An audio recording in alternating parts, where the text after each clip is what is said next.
Yod, Chazak Baruch, messieurs.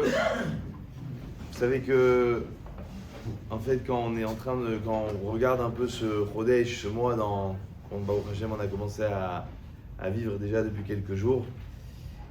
On est en préparation continuelle pour Rosh Hashanah. Et il y a un passage très connu des Chachamim qui dit que le jour de Rosh Hashanah, puisque on est dans ce qu'on appelle Chodesh HaRachamim, dans ce mois qui va nous permettre de se préparer vraiment à ce jour, puisqu'on dit que le jour de Rosh Hashanah, c'est un jour où non seulement l'homme, il est recréé, en tout cas, on va décider ce qu'il va l'être ou pas, et donc l'homme, il y a un renouveau chez l'homme. Au-delà de ça, de la même façon que l'homme, il est renouvelé, quelque part, Akadosh Baruch Hu, il renouvelle sa royauté. Et donc, il y a complètement, en fait, à chaque fois qu'on arrive dans l'année, au moment de Rosh Hashanah, il faut comprendre que c'est vraiment comme si le monde, il était recréé du début.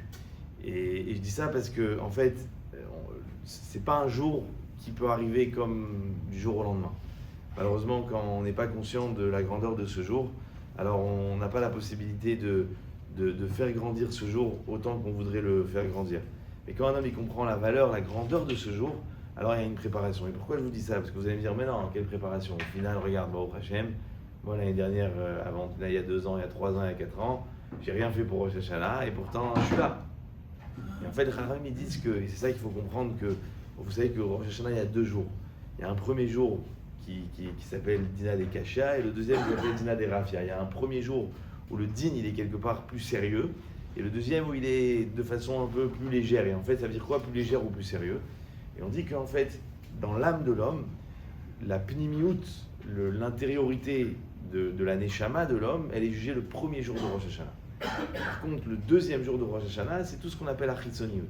C'est quoi la chitzoniout? C'est tout ce qui est extérieur à l'homme. Extérieur à l'homme, c'est quoi? Ça peut être les animaux, ça peut être le monde dans lequel on vit, ça peut être nos voitures, nos maisons, nos habits. Mais les Chachamim disent que c'est même le corps humain. Les Chachamim disent que Bané Chaye ou Maisonné, les enfants, la vie même de l'homme et le mazon, ça aussi c'est un détail, c'est une chitzoniout. C'est qu'un extérieur, c'est que l'extériorité de ce que l'homme y voit. Mais la pnimiout de l'homme, c'est quoi? C'est notre neshama. Et en fait, c'est ça qu'il faut réaliser. Ne croyons pas que Rosh Hashanah, l'enjeu, il est que est-ce qu'on va vivre ou pas. Alors c'est déjà pas mal. L'enjeu, il n'est pas juste est-ce que Akadosh Baruch Hu, il va nous donner à manger ou il va nous donner des enfants. C'est pas ça. Et il faut bien comprendre que l'enjeu, il est bien au-delà de ça. Ça veut dire quoi? Il est au-delà de notre neshama à nous.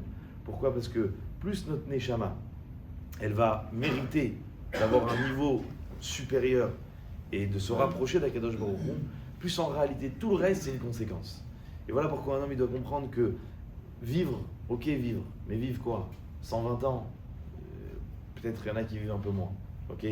Mais en fait quand on comprend en réalité que 120 ans sur l'éternité, il n'y a pas de valeur. 120 ans dans un monde dans lequel où notre perception elle arrive à quel niveau?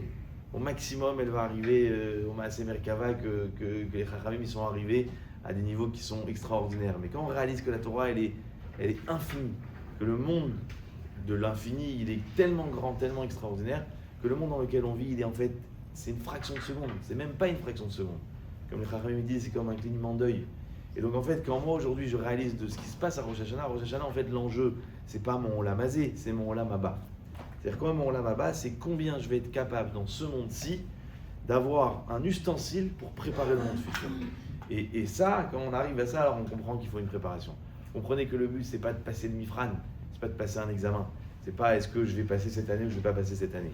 Le vrai enjeu, c'est de savoir combien mon Keli, ça veut dire ma Neshama, et évidemment tout le reste, parce que si j'ai besoin de temps pour préparer ce que je dois préparer dans le monde futur, alors je vais demander à Akadosh Baruch Hu qui me donne les Kelim, l'argent, la vie, les enfants, etc. et tout ce qu'il faut avec. Mais le vrai enjeu de Rosh Hashanah, c'est combien je vais être capable d'absorber, ou plutôt de préparer, ou d'avoir des Kelim qui vont me permettre d'être proche d'Akadosh Baruch Hu. Et plus en fait un homme, il travaille cette idée-là, ben, en fait c'est comme si aujourd'hui vous préparez à être un joueur, Kaviachol ou l'Avdil, l'élève Avdalot, un joueur de foot. Vous choisissez, ou vous décidez d'être en division 2 ou en première division, ou alors un spectateur, ou alors dans le salon devant votre télé, ou alors sur votre téléphone dans le bus. D'accord? C'est-à-dire que plus un homme il se prépare à quelque chose, plus la madriga à son niveau qu'il va avoir de relationnel avec Akadosh Baruch Hu, il va être grand. Et ça, l'enjeu il est pour l'éternité. Voilà pourquoi, c'est pas du tout ce que je voulais dire ce matin. mais je vous le dis quand même, on continuera à Bezrat Hashem un autre jour. Et comprenez que voilà pourquoi le jour de Rosh Hashanah, c'est un jour qui se prépare. C'est pas juste un jour où on se dit, bon, tu sais quoi, avec les srouillottes que j'ai, Bezrat Hashem, je vais passer. Non. Tout ce que vous allez donner comme spiritualité durant ce mois, ça va vous permettre le jour de Rosh Hashanah de pouvoir vous élever et de recevoir beaucoup plus d'Akadosh Baruch Hu. Voilà, Chazak Baruch.